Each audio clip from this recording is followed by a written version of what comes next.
Well, good morning everybody. Dingo here. I thought probably time I got online and said a few things to any of you that are watching my vlog as we are in these extraordinary times together, and everybody's trying to do their bit to just brighten up the day for everyone, help out. So I thought maybe I'll send a vlog to you and this might be of interest and you can watch it while you're isolated at home. So yeah, it's hard to know where to begin. These are crazy times. I should start off by saying I know we're going to get through this, and we're going to get through it if we pull together and if we just follow what the authorities are telling us to do and follow the rules. We'll get through it, and I think we might even come out of this stronger, because what I'm seeing is a great sense of community and pulling together. Yeah, there's some turkeys on this side, extreme, that are fighting for toilet paper, or, I don't know, hunkering down for the worst or being mean to other people. But for the most part, what I've seen is a lot of people coming together and people doing all sorts of things online on Facebook to cheer people up. My only hope is, and even governments are coming together, like our two different political parties are working together, and I think the same in the United States.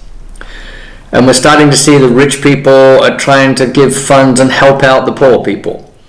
And the homeless are being put in hotels. And hopefully, my hope is that after this is over, in about 6 to 8 months, we will remember that. And we won't go back to the old ways of doing things. In Australia, we're pretty lucky. We're an island. And Perth, where I am, is one of the most isolated cities in the world. We have a desert on one side and an ocean on the other. So that helps. And we don't have such a huge population. I think we've got like 400 deaths in total, maybe 20 in Western Australia. And a lot of those are from cruise ships. People are coming in from cruise ships, and they brought that in. So they're getting really strict on cruise ships now. We have about 4,000, I think, affected cases. But the government has really acted really strongly here. Immediately, they've put really strict conditions in. Right now, all the borders are closed, even between states. You can't even go between regions. I can't go to my mate's farm, Dave, who you've seen on the videos, whose farm I go to. I can't go to his farm without a permit. You can't travel down south where I went on my walkabouts. Everybody's having to stay home. You can't be more than 2 people together when you're outside, unless you're a family group that live together. So my neighbor next door in these apartment blocks here is single and alone, and so we will go for walks together because we're allowed to go to the grocery store and we can exercise. So we'll sometimes walk down to the river, and I'll show you that maybe if I get some video. But it's great. About 10 minutes I can go down the road to the river, and Perth is really a beautiful city. It's built on the river, but all along the river on both sides is left blank. It's not developed.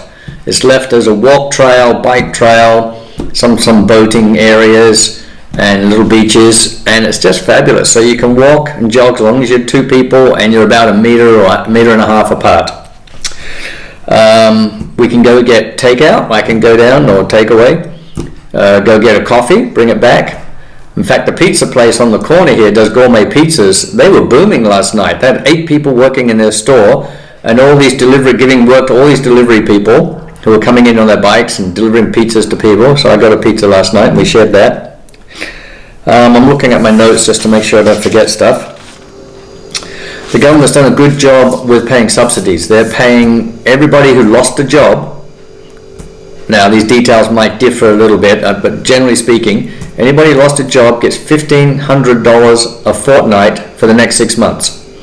That way employers can keep their staff and be ready to get back to work as soon as things calm down and they can open the stores again. So pretty much everything's closed, just the grocery stores are open and a few other stores. Some people are still working in the city, or if they can work with social isolation, being isolated, social distancing. In fact, they said we should say spatial distancing because we don't want to be socially distanced. We want to connect socially, particularly a lot of people with mental health problems. We want to connect socially, but we want to spatially disconnect. I have a neighbor a couple of doors down who, she was not doing too well, kidney stones or something, so I go to the grocery store for her a couple of times and buy stuff for her. She's very grateful. She has a 15-year-old daughter at home, off school. So speaking of school, I have been working for the last about 5 weeks as a relief teacher, particularly at one school, Duncraig Senior High School, which is about a half an hour drive for me, but it's been great. Even this last week, which is so bizarre, I would have classes sometimes with no students, and I'd have a couple of classes with one student in, so I would teach that one student, maybe a homeroom of 4 students, and then of course it just dwindled off, and I think Thursday I had just one student in the last period of the day. But I was replacing a science teacher who was older and had some health issues, had to stay home, and I had to be there in case students turned up. And next week is professional development. We're closing the school early. All schools are being closed early for spring break, not spring break, Easter break, which is going into our fall or autumn. But the schools are open for students if they have nowhere else to go. So the school is still taking students if they are kids of essential workers like nurses and doctors, police, etc. Or if it's not safe for the kids to be at home, the school is open and someone like me will sort of babysit them. But I got a feeling Monday might be my last day, and then I have to hang on to what I've earned, even though it's a good salary, because term 2, we're not sure when we're going to come back. And all the teachers are practicing online tools, like all the work is online in a program called Sector. But the year 12s, a lot of the teachers, because year 12 is such an important year, because they got their exams for university and all that stuff this year, they're doing Zoom classes. So the students are getting onto Zoom and the teachers are doing the lessons on Zoom, and just to help the year 12, so they're not, because they're panicking enough already. Some of these kids, they're at home, particularly the conscientious ones, they've got exams coming up for uni, and some of them, their parents may have lost jobs. And until the government stimulus this past week, people were pretty desperate. They weren't sure what was going on. So fortunately, I'm all signed up for Centrelink, which is the New Start job allowance, and I hope I won't get anything the last few weeks because I was working, but during this, now the holidays are here and next term I might need it. Speaking of which, my landlord has been great. They've said, look, if you can only pay $50 a week, we'll take it. Right now I'm paying about $300 a week. So I can pay a little bit more than that, and I'll pay as much as I can for as long as I can. But it's just really great. In fact, a lot of landlords are helping with tenants, and everybody's suffering. So the banks are coming to the party, the government, they've got free childcare. The government's just offered free childcare at daycare centres for people who need to work, so their kids can go and the daycare centres don't have to close down. So finally the daycare centres are getting their recognition of how important they are. So, we're doing everything we can. We've pulled out all the stops, and we're really getting serious about it so that we don't end up like you guys in the United States or Italy or Spain or something. You guys over there are crazy. You gotta stay home. I heard that people in Florida were still going out and about as if it was still Mardi Gras or something. I don't know, but guys, you got to stay home. I'll come back to that. So my family's doing all right. My sister's a nurse in a preemie ward, where premature babies are, and she's flat out. My brother, all his work got cancelled. So he's a cinematographer and director, filmmaker, and all his work got cancelled. And his wife just broke her foot.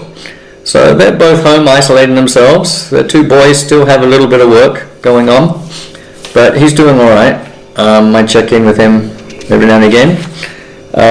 My dad and his wife Irina finally got the message, because they're over 75, they're 80s, they got to stay home. My dad was still going to the grocery store, servicing the car, and I said, Dad, you got to stay home. And he says, oh, I don't care if I get coronavirus and die. And I said, yeah, but I just came over here to see you, and I'd like to spend a bit more time with you. He goes, oh, okay. But he's just had some cancer surgery on his head, over back here. And it was the last one was a little bit rough, so he's still recovering from that, but his immune system will be low, so hopefully he's staying home, and I check on him every now and again. I actually took him some toilet paper because I have spare toilet paper. You may have heard of all the debacle around toilet paper. I don't know why people are fighting over toilet paper. You can't eat the damn stuff, so I'm not quite sure what that was about. But even the grocery stores are getting back to normal. They just said, calm down, we have stores, we have stuff. It's just logistics of getting it on the shelf. You just got to get it on the shelf. So, let me see. So in the USA, Lisa, my ex-wife, she was going to sell our house. Well, sell her house, but the house we had in Raleigh, but that's not going to happen right now. So she's hanging in there. Daniel is home from Chicago with her.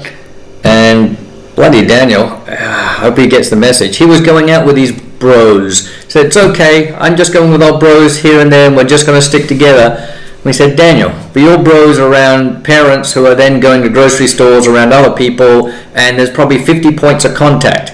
You gotta stay home. So I think he's finally got the message to stay home now.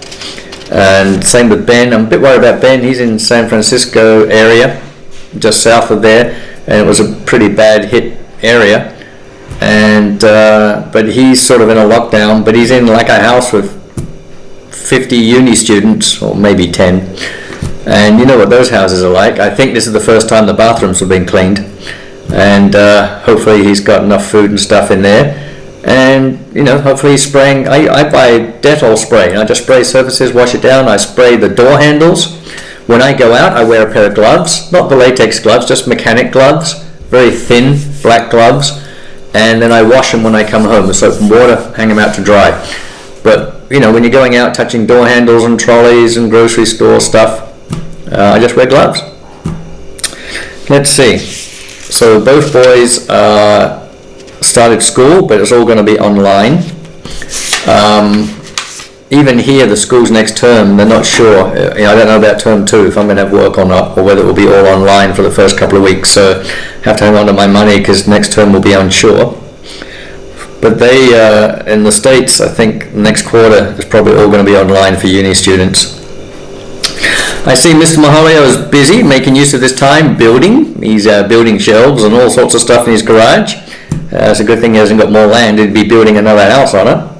So good on him for doing that. And you may have heard Mr. DiPolito has had and Molly. So Jake and Molly have had a baby girl. Congratulations. Yay. Good thing school's out, so you got time to deal with a little nipper. Her name is Maeve, I think I said it correctly.